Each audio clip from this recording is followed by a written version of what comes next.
j'arrive pas à voir le rapport moi, avec ce qui se passe là sur la place de la République, justement, avec les migrants. J'arrive pas à comprendre le lien. Ouais, mais pourquoi? Alors, si, parce qu'en fait, on a dans les 500 micros. Non.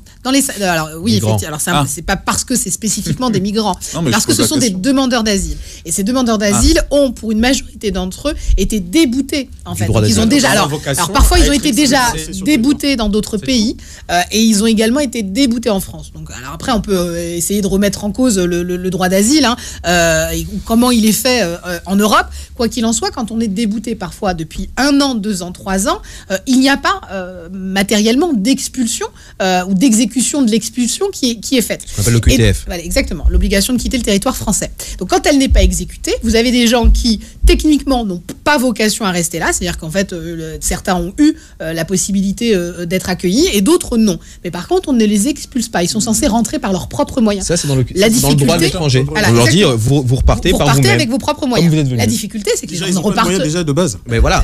Donc les gens ne repartent pas.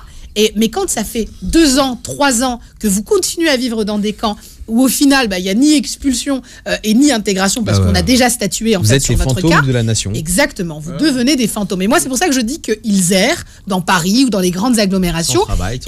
Sans travail, sans emploi, mais même. Et elle est là la difficulté en fait. Elle est là la difficulté de notre gestion de l'immigration.